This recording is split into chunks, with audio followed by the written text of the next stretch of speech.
Hi there, this is Lady Shell. Welcome to my Fantasy Grounds Unity Tips for Beginners. This series is based on my original series from the Fantasy Grounds College YouTube channel, and it will be giving you short targeted videos that deal with Fantasy Grounds Unity. Let's begin. Today we'll be talking about setting up your table as a DM or player. What I'm going to show you is one way to set up your table to keep your content in easy reach.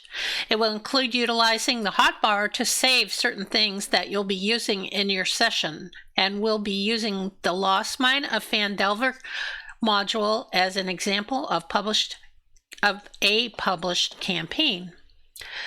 The same would also apply if you were using your own homebrew content. I will include a link to the Mine of Phandelver adventure from the Smiteworks store. So let's start here. Now I will show you what you see when you first log on the table. You have this little pop-up that says campaign setup. So we're going to skip the first page and click the next button, and we are going to load the core roles, which I already did previously, but if you did not have all of these books, instead of a green check, you would see a red X. And you could load the SRD if you did not have any of the core roles yet. So that is an option. So we're going to click next, and then it takes you to the options page. And I've already gone over options in previous videos, so I won't go into this again. So I will close this down, and I will start with my setup procedure. So when you first get on the table, you'll have the chat window, thin and tall. So we are going to change the dimensions of it by right-clicking, choosing unlock, and then we're going to stretch it. And then we're going to make it a little shorter and drag it down. And then I want to lock it again so that I don't accidentally move it.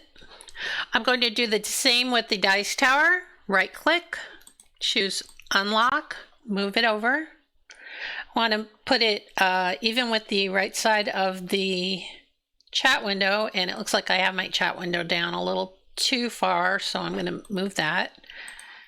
I open it again, and I move it up, and then lock it. The third thing that you're going to do is click on the combat tracker, which is the cross swords up here. It may look different depending on the theme that you're using, and I am going to move it a little bit. We want to leave space up here for the portraits of your players when they log on to your table, and you can see that this is wider than this, so I'm going to stretch this a little wider so that it all is equal. And then I'm going to move the dice tower so that it is on the edge. Okay, so we got everything all organized over there. Now, the next thing, I want to load some players on the table. So we're going to imagine that I have Allison, the Dwarven Cleric, and Marcus, the Human Rogue. And you can see I have placed these in this position before because like a lot of things on the table, when you close something down, when you open it back up, it is in the position that it was in when you closed it. So that's why these are still here. And we need to put Marcus and Allison on the combat tracker. So do that. Now you'll see if I click on Allison, I get her character sheet, and if I click on Marcus, I get his character sheet. And what I'm going to do is I'm going to layer them on top of each other so that everything is all in one spot. It takes up less room that way. Makes it easy to access, because to access their sheets, I would click on the symbol here on the right side, which is a shield in this theme. And we have Marcus's first, and I am going to put the turn symbol on him. I think I got it a little too close to the edge. Come on. There we go.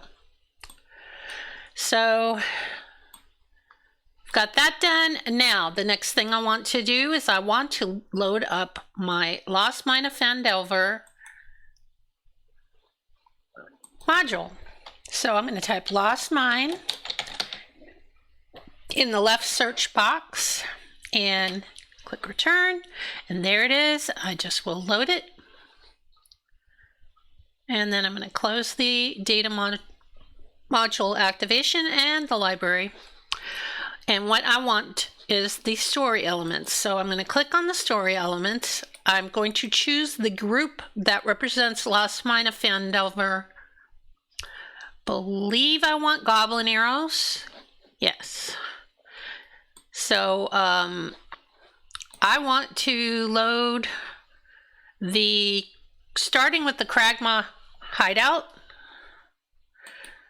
And I want the cave mouth, the goblin blind, and the kennel.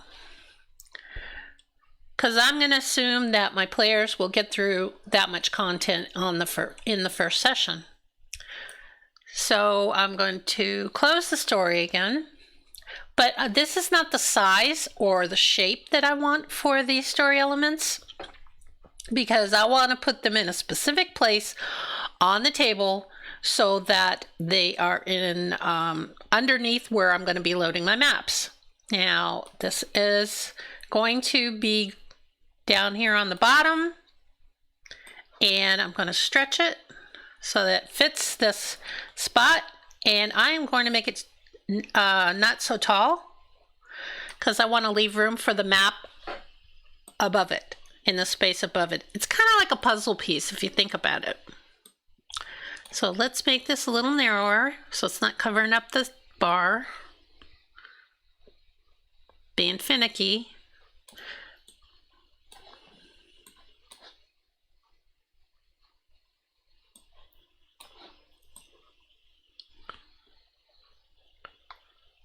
Okay, and I'm going to do the same with the goblin blind. And again, I'm layering it just like I did with the character sheets. I want to make it narrow, not so tall. And do the same with the cave mouth.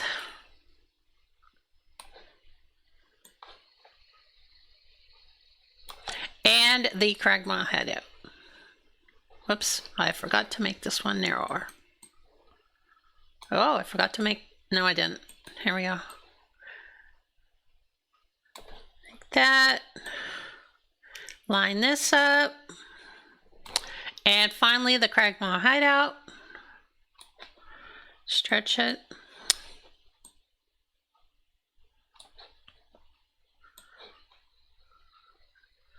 And then make it shorter. Now all my content is stacked down here. Now this space up here is where I'm going to load my maps. So I open the images banner and I will scroll to the group for maps of Lost Mine of Phandelver. Right here. And let me load the Kragma hideout player version. So I right click on it, and then I'm going to fit it in this spot here. And let's close this because we're not going to need that open anymore. Oh, I already have the characters on the sheet here. Or at least I think I have them both on there. I'm going to take them off so that I could show you how you would load them. Okay, so once you get your map in the section where you want it, you're going to open the toggle the toolbar, unlock it, and then you're going to choose Zoom to Fit. And that will put it into this size. And I can now lock it again, and I can to drag all your characters over. I'm going to take the shield at the bottom here, or not a shield, what is that, a helmet, green helmet, because they're friendly, and I'm going to put them in the space where I want them. And you can see now they're on the table. I zoom in a little bit, So there they are. And you can see this cave mouth is where we're starting. And when I clicked on the pin for it, it gave me in this position where I had put it. So I have a graphic that shows you what the player sees, because I don't have characters on my table. I only have myself. So I am going to show the player table setup. So as you can see, the player table setup looks almost exactly like the DM's setup. I have the combat tracker on top of the chat window. I have the character sheet next to it. And then I have the map where when I shared the map with my players, this is what my players would see. On this particular screenshot, I only had Allison on the map. So I will go and close this now. And I'm going to close the images here. And that is how you would put your players on the map, and you saw the things that they see. And for Goblin, let's see, Cave Mouth, it says, the trail from the Goblin ambush leads to the entrance of the Kragmaw hideout. The encounters on the next page, Goblin Blind, we have this encounter, Goblins. And I have this right here, and this would be good to save in your hotbar. To do that, I'm going to drag the shield into one of my hotbar spots, and that way I can close this, and when I need it, I can open it. I believe these are right over here. Yeah, Goblin Blind. So if I now place my 2 goblins on the combat tracker to get ready for the encounter, I click the down arrow, it loads them on the combat tracker, it places them, and you can tell if something has been placed because it has a green, not a green check mark, but a check mark, rather than the token view down here. Now these were already placed. If you wanted to replace them yourself in a different place, you could uncheck the 2 checks down here and drag over your tokens to wherever you want them on the map. So we have the 2 goblins hiding in here in the woods, and the 2 players at the cave mouth entrance. So you see how to load content, you see how to load maps, you see how to bring your players on the map. The map is already gridded, it's already got its line of sight, as you can see, because I'll move Allison around. You can see the things that she sees when she moves. That's got the line of sight already. Now, when you put your NPCs on the map, they start as invisible, and to make them visible, you would click on this little eye symbol that says Show NPC. Keep in mind that I am referring to the D&D 5e role set. Things may be different depending on the role set that you are using, but in 5e, that is how things work. So I think that that is all I need to show you. And next episode, we will be talking about changing your dice color and why you change your dice color. So I thank you for watching. I hope you found this enjoyable and informative. And if you did, I hope you will leave a like on my video. And please subscribe to my channel to be notified when I add new content. Thanks for watching. Bye.